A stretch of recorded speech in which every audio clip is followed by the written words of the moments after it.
पद्धतीने निवडणुकीला सामोरे जाणार? तेच पदाधिकाऱ्यांचं म्हणणं ऐकून घेणं, पदाधिकाऱ्यांना निवडणुकीच्या संदर्भात मोटिवेशन देणं आणि कामाला लावणं. प्रत्येकजण उत्सुक असतोच.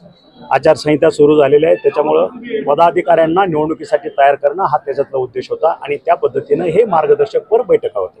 साहेब, एकला चलोचा नारा दिलाय तुम्ही, नेमकं काय घडलंय महायुतीमध्ये? तुम्ही चुकीचा प्रश्न विचारताय, कारण एकला चलोचा नारा हा शिवसेनेनं दिलेला नाही. हा समोरच्या पक्षाने, जे काही मोठे पक्ष असतील छोटे असतील, त्यांनी आमच्या पक्षाला कुठेही विश्वास न घेता गेल्या 8 दिवसापूर्वी 10 दिवसापूर्वी एकला चलोचा नारा दिला होता. आणि म्हणून माझ्याही पक्षानं कुठे गाफील न राहता आमच्याकडे आमची संपूर्ण उमेदवारीची तयारी आम्ही ठेवलेली आहे. भाजप राष्ट्रवादीची असं त्यांची उद्धव ठाकरे शिवसेनेशी बैठक झाली, याच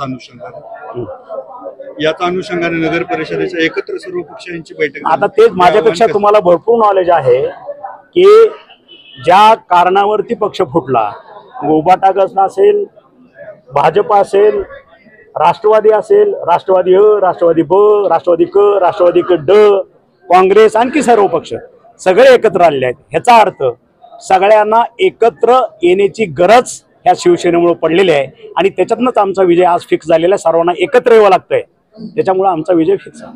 महायुतीमध्ये कुठंतरी त्यांनी महायुती धर्म तोडलाय का, अशा एकत्र बैठका घेऊन वगैरे?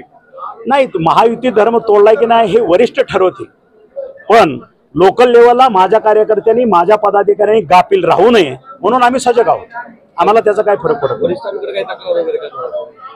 वरिष्ठाकडे जिल्हा प्रमुख आणि पदाधिकारी जातील आणि ते बोलतील त्याच्याशी. एकीकडे जिल्ह्यात जे कळंब धाराशिवाचे नगर परिषदेसाठी भाजप आणि पालकमंत्री यांची मुंबईत बैठक होते आणि दुसरीकडे तीच भाजप इतर पक्षांसोबत बैठक करतं.